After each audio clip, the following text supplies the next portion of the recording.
Defense Forces units delivered fire strikes against a number of Russian occupiers' military facilities, particularly in the temporarily occupied territory of the Zaporizhzhia region. In the area of the village of Zaporizhzhia, a training center for pilot preparation and FPV drone production belonging to the enemy was hit. Special Operations Forces fighters also struck an ammunition depot and enemy personnel positions in Zeleny High and in the Tokmak area.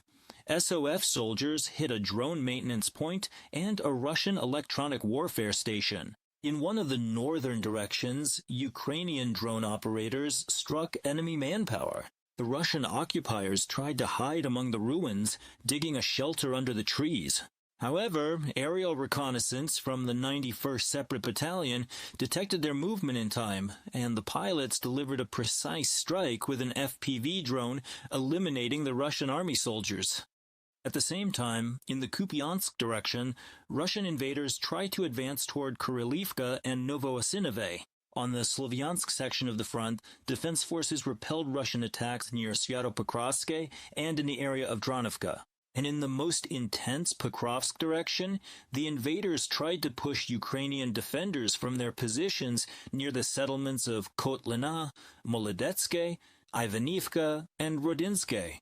There, on the Pokrovsk bridgehead, the Russians successfully exploited the increasingly deteriorating weather conditions and attempted another mechanized assault.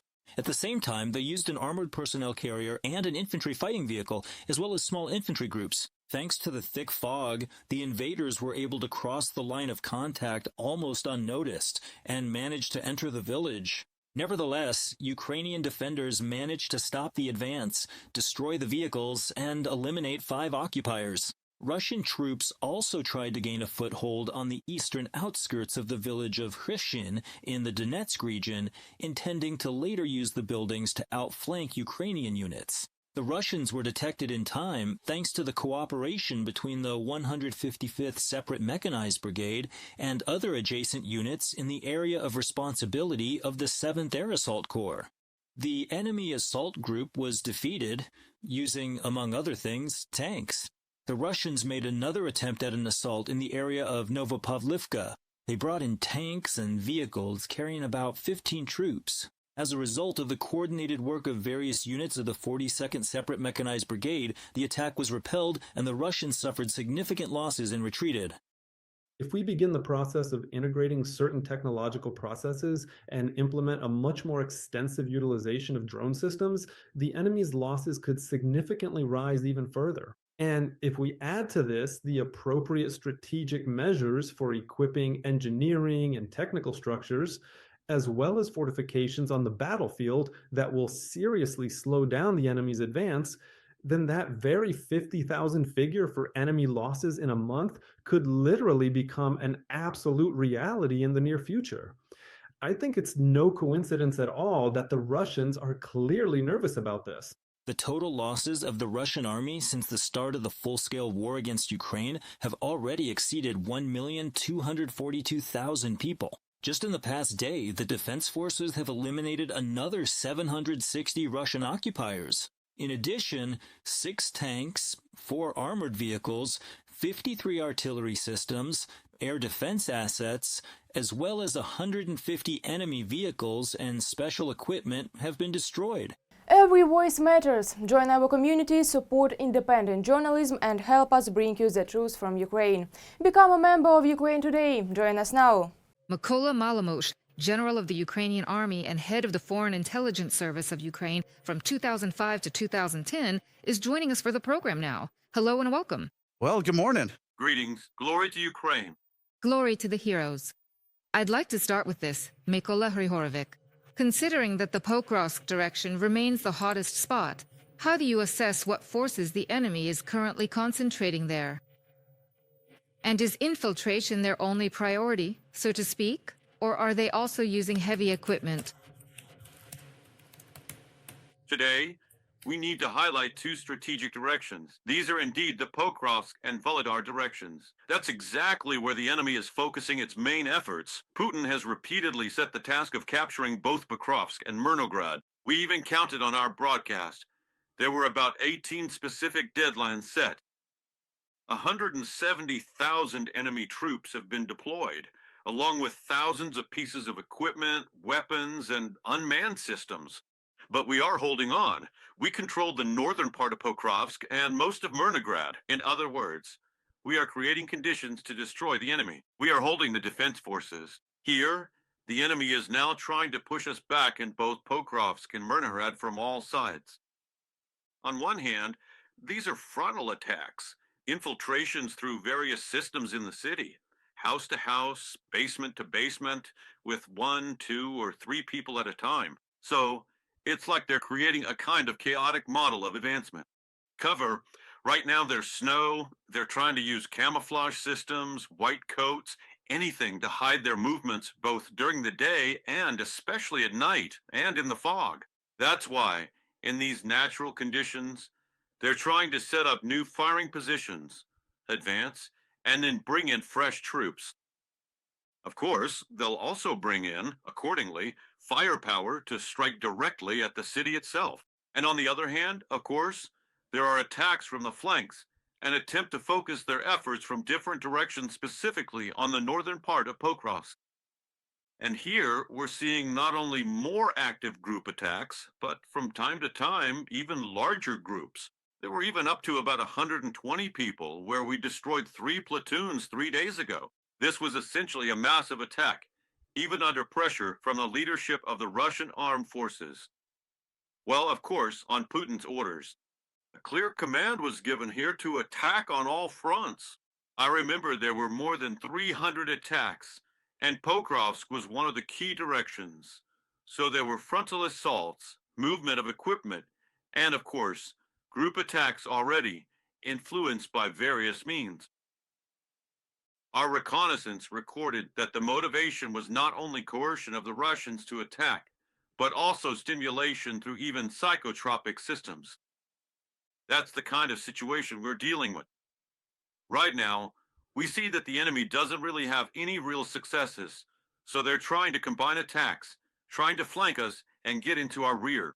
We see all this, so we carry out counterattacks, and at the moment they've already claimed to have captured various villages there. So, well, later on we'll talk a bit more about Hrisha, for example, where we pushed them back. They've already, reported that they've captured it. We're striking their reserves with firepower, especially targeting groups moving toward the city. And in the city itself, Ukrainian special units are operating, primarily special operations forces and intelligence services. We identify specific targets, strike them, and clear the area. So it's a tough back and forth.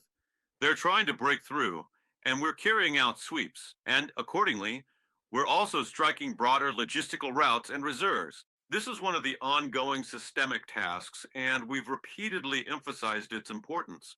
Commander-in-Chief Syrskyi has already made it a priority to destroy the enemy groups moving toward Pokrovsk and Myrnograd, targeting them along their routes, at their locations, during their combat coordination or pre-attack preparations. This is a highly effective approach because it eliminates large numbers of enemy forces at once, spreads panic, and prevents them from forming up into combat positions.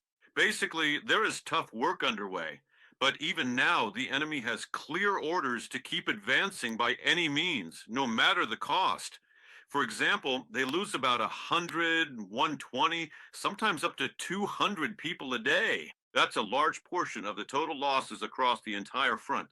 But they don't care about that. They keep sending in new troops all the time, even those who aren't fully trained, because Russia no longer has enough experienced forces and resources. We even say that today the numbers are relatively low, 750, 660, but before that it was 1100, 1200, 1300. And right now, of course, the line is Pokrovsk and Myrnograd. I think that even under such tough conditions, we're holding the front and not letting in these new forces that could increase the number of possible attacks, especially large-scale ones. We've worked out a model for drone defense. On one hand, these are technical protection systems, and on the other, of course, are the firepower assets that deliver a comprehensive strike. It's not just KPVTs or machine guns. We catch them, but these are systematic strike groups of Western manufacture that can target many objectives at once. Strikes on drone launchers are happening in occupied areas and partly on Russian territory. That's another method. So, we're now taking a comprehensive approach to solving both long-range strike tasks, drone strikes, and directly defending our armed forces. That is, our own defense system. That's why it's a tough situation. During the winter, we held a front very firmly. Yes, right now we're demanding rotations, and of course, additional special units that would work very effectively in the city and behind enemy lines. But that's the command's task for today. I think now a more effective model for training special units is being implemented. Training is being carried out, you could say, across the board, but I think in the coming days it'll be focused on these most critical areas. U.S. Senator Lindsey Graham, in response to Russia's energy terror, called on Donald Trump to start the process of supplying Tomahawk missiles to Ukraine. Well, considering how unpredictable Trump is, the speed and even the very fact of such deliveries seem pretty doubtful. Even if we consider that, what kind of real difference would that actually make from a strictly military standpoint? Well, we've been saying for a long time that it's necessary to work with Trump's team so that they actively push every day for aid to Ukraine. I'll be straight with you. I've known Trump for a very long time, and we influenced many issues, even during his first term, when he would change his position a full 180. Now he's even changed his stance. We remember on supporting Ukraine at the UN. As president, he stated that he was ready to support militarily, even with Tomahawks. This is the line that needs to be maintained to show that Putin is using him in every way, politically, against the interests of the US, and personally, seeing him as someone who can't defend the interests of either the US, its European allies, and especially not Ukraine. Here, Trump's ambitions play a very big role. So then the question is, how can he rise above all this? It's by supporting Ukraine, primarily through military means. This will give us the prospect not only of protection and victory on the battlefield, but also of launching systematic attacks. And it's not just Tomahawks anymore. This is one of the systemic models that can suppress enemy forces. On the front line, in the middle zone, and in the far zone, there are also various systems, HIMARs, ATAC-Ms, 5th and 6th generation unmanned aerial vehicles, 6th generation electronic warfare systems. I'm just listing the most advanced lineup here. Millions of munitions of various types, including cluster munitions, which will destroy hundreds of enemy personnel all along the front and in the rear.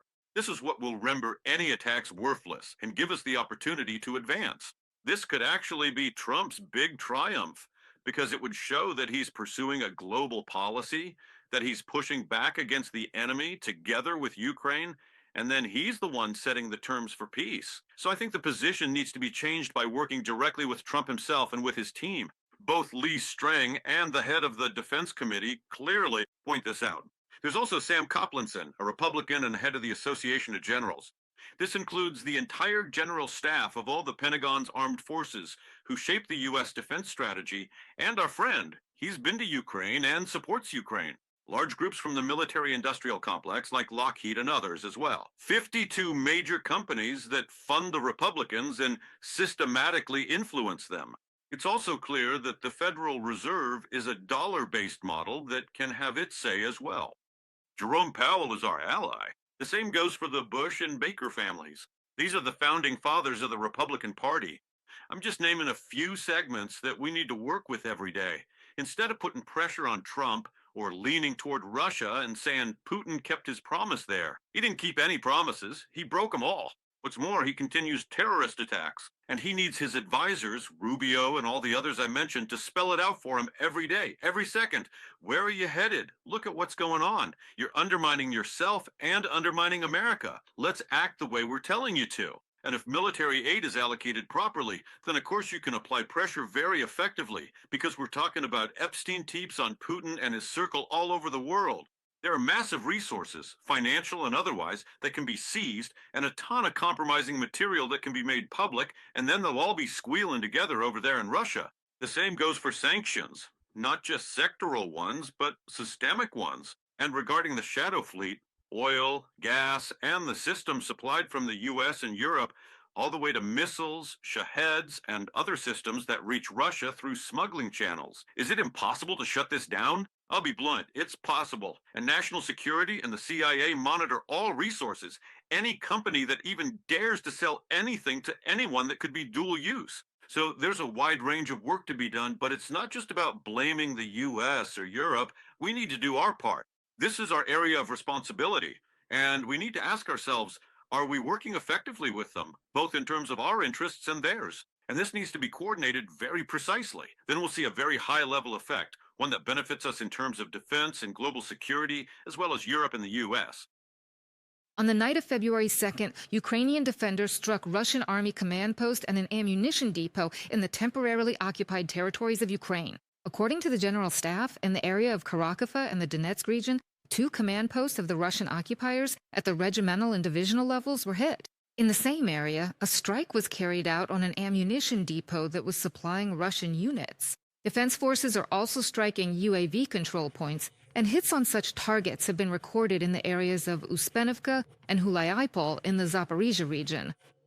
Nikolai Grigorievich, how difficult is it to identify such important enemy positions in the temporarily occupied territories? And do the U.S., or now the European Union, help us with this intelligence, considering that European countries are currently looking for ways to manage without the U.S.?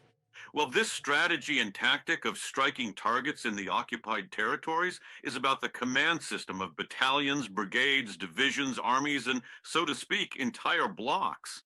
One of the components is, of course, strike points for UAVs, tactical bombers that take off, electronic warfare systems, ammunition depots, oil storage facilities, and then, further, strategic airfields and ballistic missile launchers. These are what I call specific targets. We've been talking about this for 3 years now, trying to persuade our command, first with Zaluzhny, now with Syrskyi. He has already chosen this strategy, to seek out and strike these control systems and deprive them of the means to carry out attacks.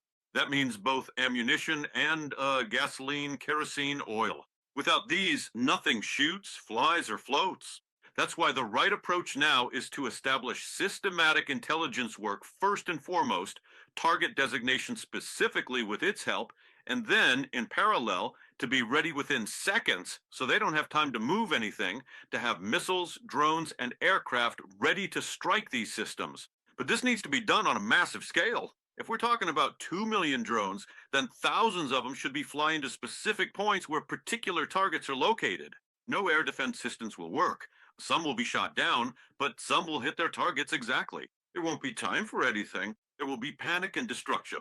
That's why this method of operation is very effective. As for intelligence, I'll be direct. The Americans haven't stopped working. They're definitely sharing materials. It's resumed 100%. There was a pause at one point, about 6 months ago. European countries are involved too, and so are we. This is satellite intelligence, which can gather data down to 1 square meter. This is technical intelligence, ours, the Europeans, but especially the Americans. The National Security Agency monitors all resources in the world, right down to Putin's conversations with his closest circle and specific sections of the front line. Of course, this includes signals intelligence, electronic intelligence, military, drone, aviation, and, naturally, human intelligence as well. So you see, there are 8 types of intelligence that need to work together in a coordinated symbiosis to identify specific targets, provide targeting information, and at the same time, the troops must prepare specific firepower, missiles, drones, and other types of strike systems. And then strike, strike, strike. Russia will have no prospects for an offensive. There will be chaos and devastation. Subscribe to UATV English and stay updated on the most important events, top news from Ukraine and all over the world, in-depth analysis, exclusive reports and interviews, all on hand in our channel. Join our community of viewers and stay tuned.